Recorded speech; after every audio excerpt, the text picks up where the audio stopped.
kind of what you've taken in and what the people have taken in at 888-957-9570. Shout out to Comcast Business Text line. Shout out to our YouTube and Twitch chat powered by First NorCal Credit Union. We see you all. Thanks for rolling in here 10 to 2. Evan in for Steiny. What did you kind of take away? What was the tone of this week after the play-in loss from whether it was Dunleavy, from Kerr, from Klay Thompson, who's a big question, from someone like Jonathan Kuminga, who's extension eligible this summer, whether it's Draymond, who had a hand in what happened this year in many ways, whether it's from the chef. I mean, what is the tone of this week at the end on Friday as it stands?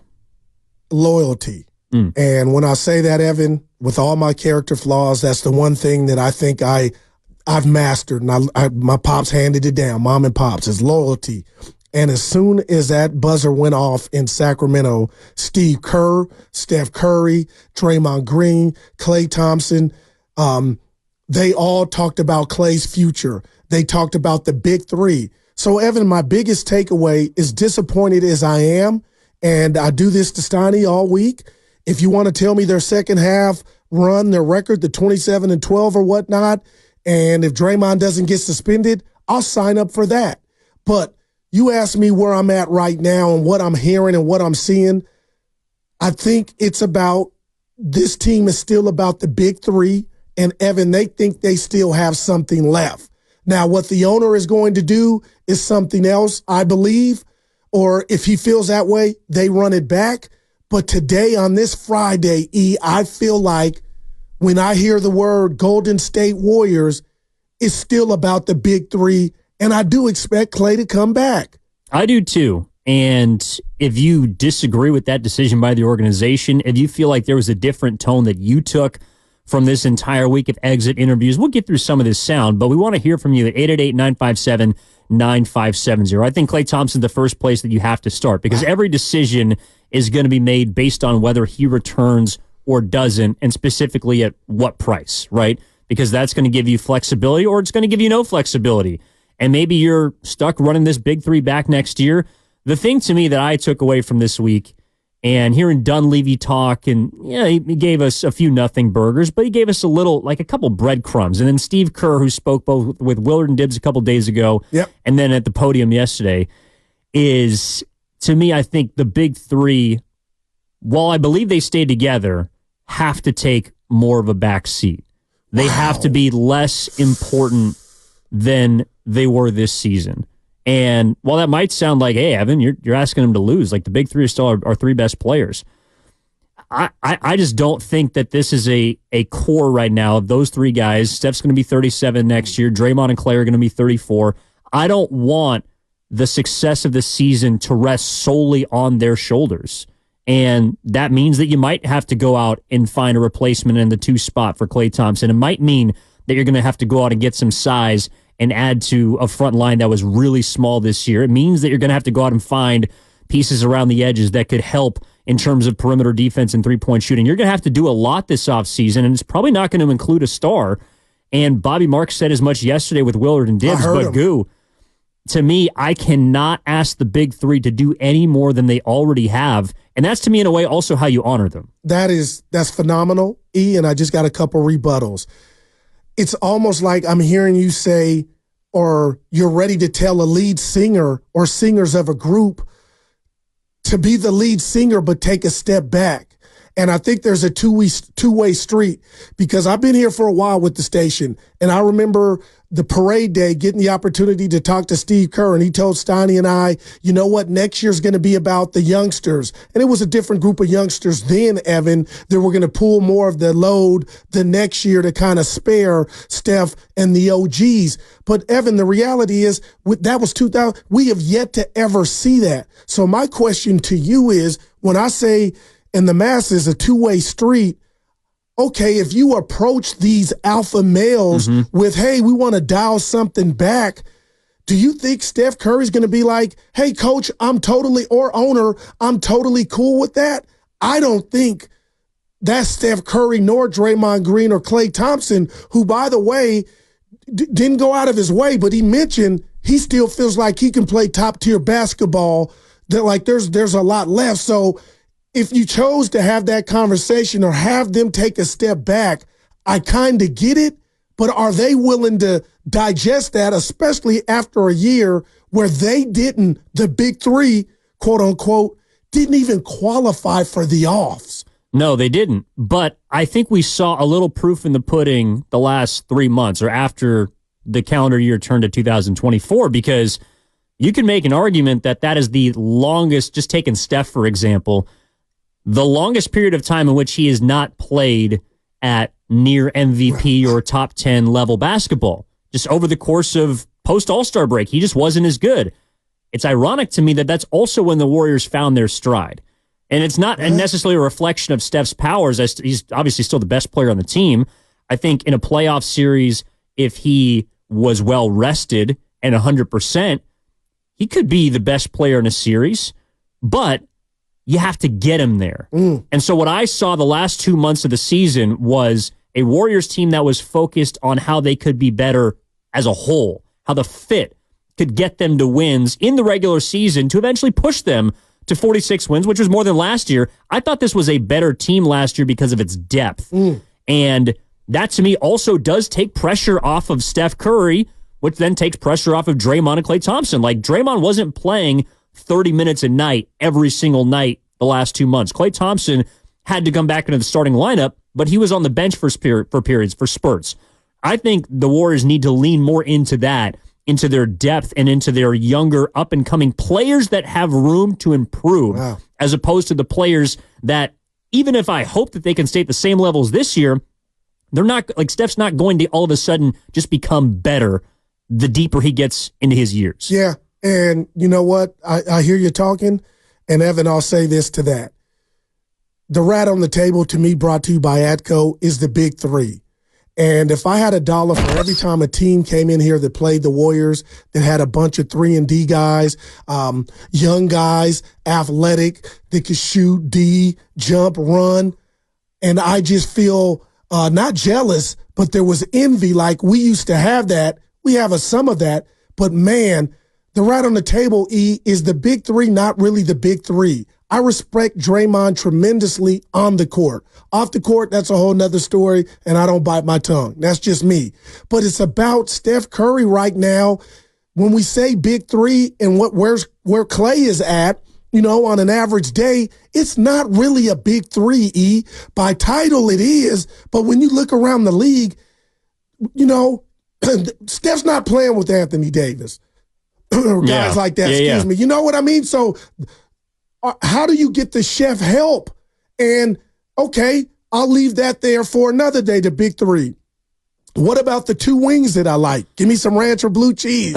And I'm talking about Kuminga and Wiggins. And unfortunately, I believe, and it's played out, they cancel each other out, which is such a shame. So, Evan, now if I'm management, how do I get the most of Kuminga to where I could clear the path of Wiggins and hopefully get something for him so I could tap into what you just talked about, the youngsters or the potential superstars taking not just a step, 2 steps, because we saw Kuminga do that, but you got to do something with Wiggins. Like, I'm real enough to know now, Evan, that's just a pipe dream to think Wiggins and Kuminga could coexist. Am I wrong? No, but I think it's also about someone like Moses Moody. Moses Moody has probably had his role moved around or jerked or reorganized more than any other player this season. Yeah, he's been up, he's been down, he's been a starter, he's been out of the rotation, he's getting DNPs. He said himself that he was out of the rotation the play-in game on Tuesday against Sacramento before Kerr had to go to him. To me, you know, look, Klay Thompson's the first place you got to look. I think Kuminga is the second priority as far as a contract extension. But you're right. There's so many different branches to it because do you want to pay Kuminga if you still feel like Andrew Wiggins is someone that you want on your roster? Man. Do you want to move hell and heaven and earth to get off of Andrew Wiggins? To me, that is mutually beneficial for both Kuminga but also Moody. And I think that Moody was someone and is someone because Kerr also talked about combinations and needing players that can play with others. I think Moses Moody is a guy that can play with multiple lineups and is someone that should be prioritized moving forward. Number one, because I think he can get better. Number two, because he's cheaper. Like, you have to find a way, and that's also part of this as well. How do you get better while minimizing salary? I think it has to be internal. Now, there might be players that they can go out and find on the veteran minimum market, free agents here and there. There's going to, in my opinion, Goo, there is no savior that has come into Golden State this summer that is like LeBron's Anthony Davis, or like Luka Doncic's Kyrie Irving, or like Jason Tatum's Jaylen Brown. There is no one that is going to come in and swoop the Warriors off their feet and carry them back to postseason contention. They have to figure out how to do this internally, and that's why I think we're going to be talking about them all summer, because there's so many different avenues they can move down, and one wrong choice might have them back where they are this year, which is out of the postseason. No doubt. I hear you, Evan, but what about that call mid-season for LeBron? Now, I'm not saying you're wrong, but if somehow I would just call it a wild card, if that were to rear its head and one of these teams flames out in the playoffs, which start tomorrow, Evan, we've seen in sports situations where teams benefit because not sports, relationship wise, the relationship just went down the drain, and a guy or guys were moved, and another team was the beneficiary of that. So I'm hoping that card might be in the Warriors deck to play as well. But I know our guy Steiny probably on the links. I know where he's at in regard to, I'm going to go soccer, Evan. I know his goals are not this team is going to win a championship. 3. I still think with the right moves, who knows? Are you telling me you're ready? Because I don't want to say you sound like it, but if you're telling me Moody and the youngsters got to carry more weight and maybe the OGs not take a step back, but no, they do. Then what is for Warrior fans, what would you tell them? Hey, we might not make the offs again next year. And I'm not saying that would be wrong, but to me, tell me we're in a full rebuild without telling me we're in a full rebuild. If you're telling me Michael Jackson and the others we're not going to hear them, sing as much. The Warriors cannot have what happened this year, which is not making the playoffs and footing the most expensive tax bill in the history of basketball. And that's what we heard from Dunleavy. That's what we heard from Kerr. That's what we heard from Lacob. Like, you cannot continue to pay this kind of exorbitant bill and not compete. Now, I know that they were better in the regular season than they were last year. And again, I think they were a better team than last year. But the Western Conference is stacked. It's loaded. A lot of these teams aren't going anywhere. There might be one or two that take a step back. No, you're right. Houston might take a step up. Coming back. Memphis, Houston. Shoot, San Antonio's probably going to be better next year. I'm laughing, but I'm crying. Well, and that's where, the Warriors, it has to be as much about where they see themselves. And I think that they were relegated to the point after the All-Star break to where they were only focused on what they were doing and how well they were playing, just because you almost didn't want to look at the standings. Like, Goop, I'll just put it in perspective. Go ahead.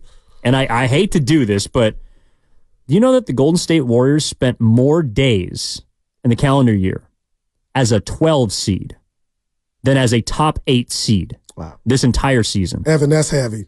That's what they were. That's Fat Albert heavy. They were closer to the 12 and out of the postseason than they were to the play-in or the top 8. And that reality is something that's hard to deal with, but either you got to try and change it, or you got to try and trim payroll so that if you're paying for a team that's not in the top 8 or not in the top 10, that you're not stuck looking at shareholders saying, oh my gosh, I just don't know how we're going to recoup this. That was phenomenal. Let me just tell you, if I approach the shareholders, because you're with us every day, you're the show too.